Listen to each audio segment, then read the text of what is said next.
Okay, so we're going to talk about invasions, specifically invasions in Dark Souls 3. Now, these Covenant videos I've been posting are, as I said previously, intended for new or newer players trying to get into the game maybe for the first time or only recently. But there's also players that have been playing for a while, maybe longer than that, maybe previous Souls games as well, that have limited their online experience to perhaps co-op only, or even if they do play online. So it's for them too, or for really anyone who's interested in jumping into certain things they haven't been doing. Red spirits and red invasions, eye orb invasions as I call them, being the most common thing, I'm sure. That's daunting for a lot of new players. And the first barrier, of course, is always the moral barrier. Now, I still can't believe there are people in 2018 that still look at invasions and the players who invade in such a negative light, but they're out there. I'm not here to argue with anyone, but I'm not doing this to convince the lost. There are people that are just not gonna want to invade or gonna look down on invaders, and that's that. Demon Souls came out in 2009, okay? The morality argument was over years ago. Here's how I look at it, though. Playing online means you should try everything. Now, I would never tell anyone how to play the game. I'm not that kind of person. Play the game you want to play, but there's so much room in these games for everyone. Do you really want to say that you've been Soulsborning for nearly a decade, but only ever co-opted? And here's the good news. Invading is easier in Dark Souls 3 than it has ever been before, okay? Some people will prefer PvP in the second game or the first game, and that's cool. I myself prefer Bloodborne, which is, free this month, March 2018 on PSN if you're a Plus member, so, definitely download it and try it because it's the pinnacle of what these games can be in this guy's opinion. Yeah, that's out, so play it, it's good. Now, I call these Covenant videos, the ones I'm doing here, they're Covenant videos, but Dark Souls 3 doesn't really make you associate invading to just one Covenant. Yes, the Rosaria fingers is the closest thing to an organized in-game Covenant, but you don't need to be a finger to acquire tongues or embers, okay? Those cracked eyes are for everyone.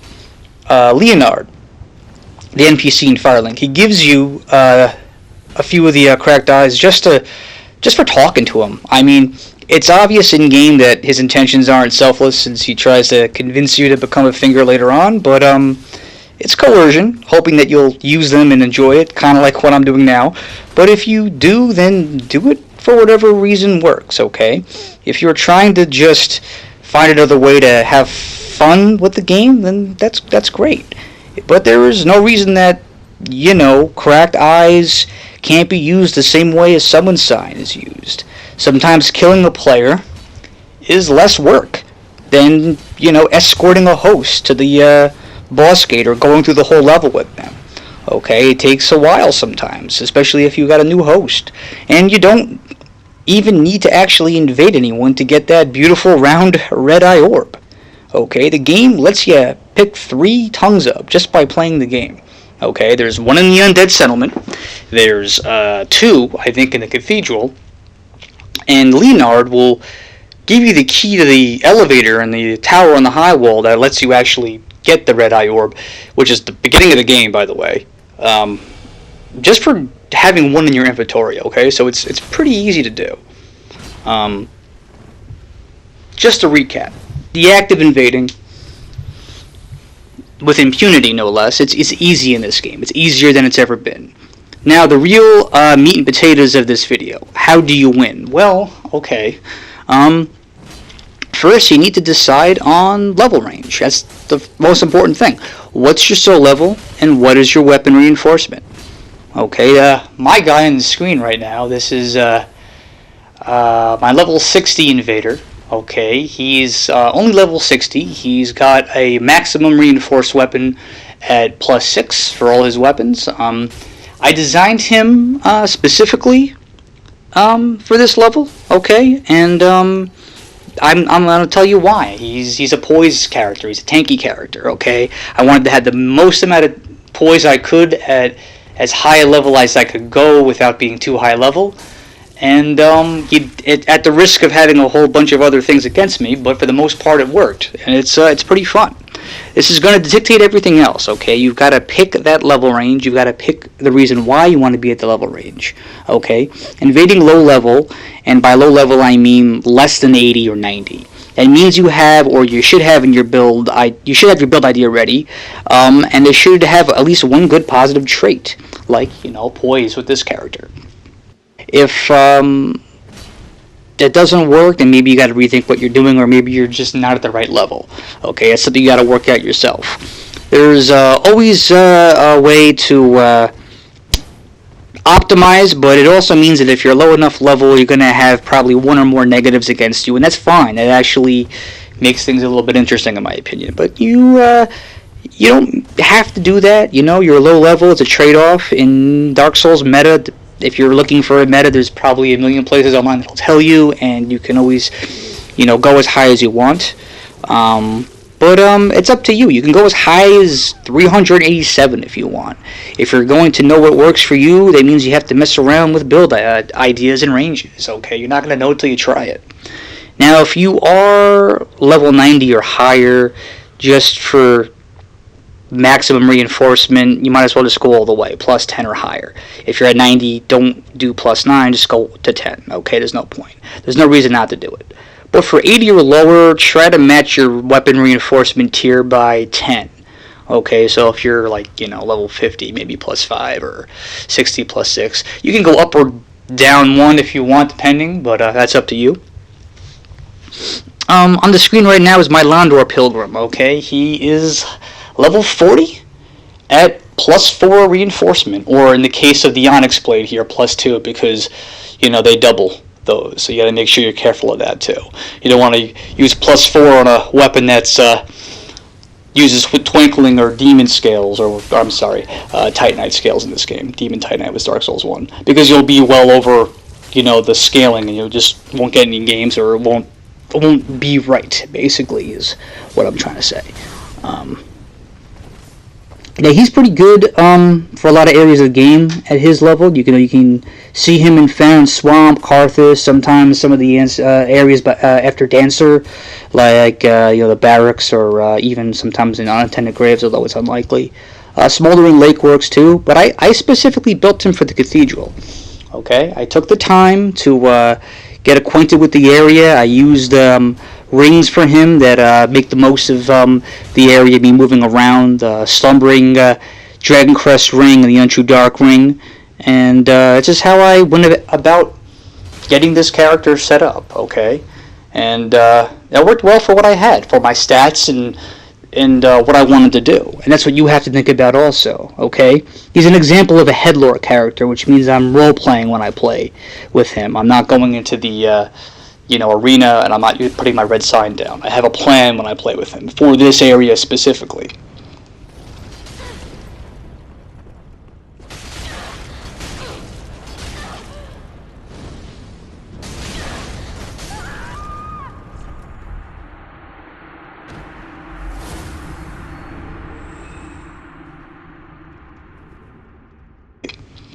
Now, real quick, just take a quick look at what I'm doing here.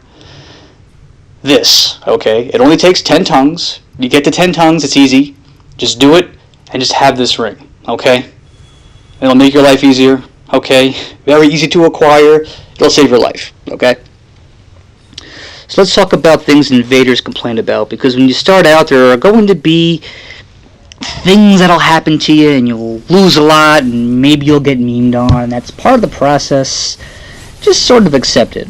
Okay, so ganks. The nature of Dark Souls 3 is, as of the last patch last year with the Ring City release, it means you're more likely to see multiple players, okay? It's just part of the game. Now, ganks. A lot of players are very dismissive on this topic.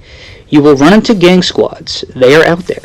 But if you get anything out of this video, then get this. Not every instance you encounter multiple players means you are fighting a gank. If you are low level, then you are more likely going to see a questing party rather than a ganker squad. There is a difference. You are playing online, remember? Well, so is every host you invade. Every host you invade logs into their server, agrees to the unwritten pact that says they can summon help so long as they understand that every once in a while some jerk might show up and cut their little saga short. What I'm trying to say is that they need help or want help. You're the uninvited guest. The host always dictates the rules of the game. Why? Because it's their game. If you see the host has an ally with a password symbol above their head, then that's normal, okay?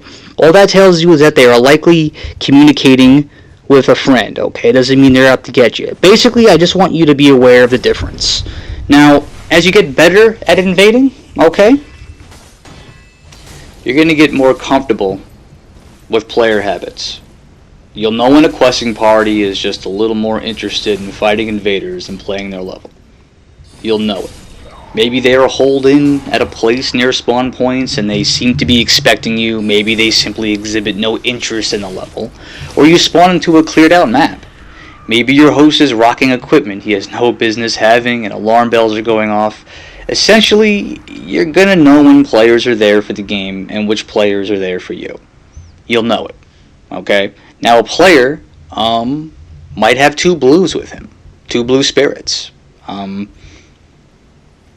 Blue Sentinels and Dark Moons are there because you are. Remember that. They win if you die, and who knows how long they've been waiting to get summoned. Earning ears is slower than earning tongues, I promise you. I promise you that it is. Expect no honor and no amnesty from Blue Spirits. If Phantoms and their hosts can manage it, they will have no qualms about trapping you in an R1 gauntlet too. That's on you. Don't get trapped in one. Don't get salty if you do get trapped in one and lose that way. Trust me, no one survives the R1 gauntlet. That's not you tripping a gank, okay? That's just making a mistake. They're still just questing. Now, what you're going to want to do in a situation where you've got a lot of players is try to separate everybody. Okay, try to create a situation where the team is divided. Okay, that's on you to set that up and look for openings. Let's talk about Estus. Now, one thing players love to mention to condemn invasions in Bloodborne when that came out was that non-hosts had a 30% health reduction. In Dark Souls 3, it was the fact that at most an invader can have 7 Estus to the host's potential 15, right? Now look, I'm going to be blunt about this. You get to use Estus, alright? You know how amazing that is to say as an invader that didn't have that option in the first 2 games? I mean, that's pretty cool, okay? In the first game, no Phantoms could do it.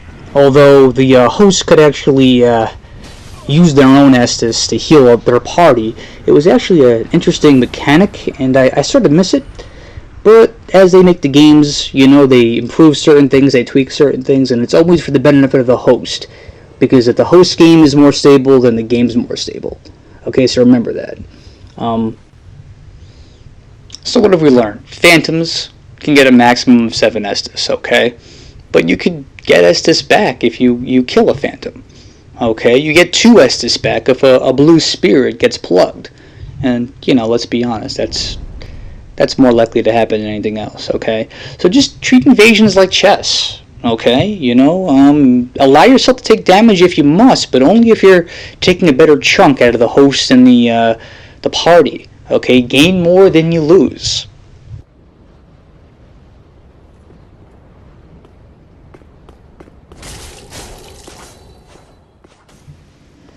Here's something else to consider about Estus. Now, if you make a low-level invader, or you invade a host that isn't in New Game Plus, and isn't in one of the optional areas of the game, or the DLCs, or maybe they aren't in the Grand Archives, well, then they probably aren't going to be maxed out on Estus. You probably will be. Remember, if you are using your Red Eye Orb, then you're probably ready for prime time. You should be ready for prime time. You've got your equipment, and you should have either beaten the game at whatever soul level you currently occupy, or at least gotten all the Estus shards or bone ash you're going to need. I mean, short of fighting a host that clearly has trade down items or doing some kind of challenge run and they beat the game in low level and New Game Plus or something, that's not going to happen too often, I promise you. These people you're going to invade are going to be equipped appropriately to their area.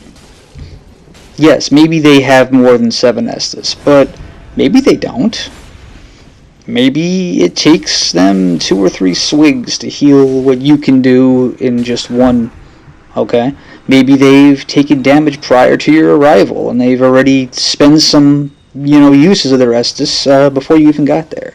Maybe they're using a lot of Ashen, because they're mages, and they don't have as much as you think they do, okay? There's a lot of things to consider.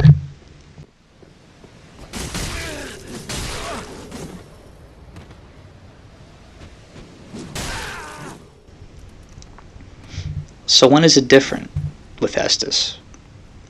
Well, I know a lot of people will say, well, I invaded meta late range, or I invade on New Game Plus. Okay, sure. I mean, but isn't it still skill versus circumstance? Remember that. You still dictate when you come in, who you invade, where you invade, how you invade. You still have the same tools available to you. Yes, you might have 7 Estus, but you might have something that the host isn't expecting, which is the surprise factor, all of that good stuff. They might have multiple phantoms, they might be using a dried finger, that's fine, you can get Estus back. And hey, you're going to be higher level, you'll have more stats to a lot, you can focus on a really nasty attack strategy maybe, or something. You'll be higher level. Take it as a challenge, okay? The rules are going to be the same, but players will be stronger. That's only the real difference there. So, consider that. Now, the host is going to always have tools to use against you. Let's talk about the Seed. The Seed, okay. The Seed's been around since Dark Souls 2. We all know it. What's different is the duration. Last year, Ring City patch brought it from 4 hours to about, 40 seconds, 45 seconds now? The way players have been reacting to the Seed is a major difference. Invaders are less likely to just Black Crystal out.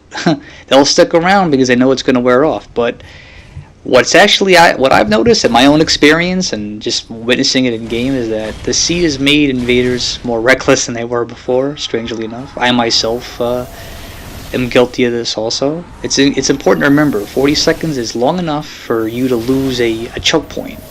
You can have a host pinned down with his buddy, have full control over their progress, and suddenly all that gets turned upside down because they used the Seed on you. It's very, very simple. Just be aware at all times. Now, you're going to have tools to use, but a lot of players I noticed don't make the most of the toolbar. It's a little thing at the bottom of the screen. You have your Estus obviously on there, but remember, you have a lot of things you could use too. Throwables, knives, bombs, lightning urns. No magic urns, because they're not in Dark Souls 3 for some reason, but you need to remember that you've got all this little space down there to do all these little things. 7 Estus is 7 Estus, but what if you've got a alluring skull that the host isn't planning on, having thrown at him or thrown into a situation where an enemy will get pulled into a room that normally wouldn't path in there. I mean, you could make a lot of this work to your favor if you just think about that before you go in. Be prepared. Don't invade until you're ready to go. Have all your stuff on, the toolbar that's right there for you to use. Make sure you've got your rings on that you're going to need. I personally am a big fan of the Untrue Dark Ring. It's funny how a simple thing like sitting down somewhere and being still will totally change the the game of the invasion. I can't tell you how many people just walk right past me because they're expecting to see some glowing red silhouette somewhere else on the level. Level design's important. Know your level. I said it before, I'll say it again. Invade where you're comfortable. Weapons. One last thing I'll say is weapons, just do your best to kind of pick something that's effective, not just something you like. It's okay to use whatever you like, but there's basic things you should know. some weapons won't do so well against other types of weapons. If someone's coming at you with a hammer or a club and you're trying to do a ultra great sword attack, know that that might be a bit of a problem if they're able to hit you quick and break your poise, because things like that will happen.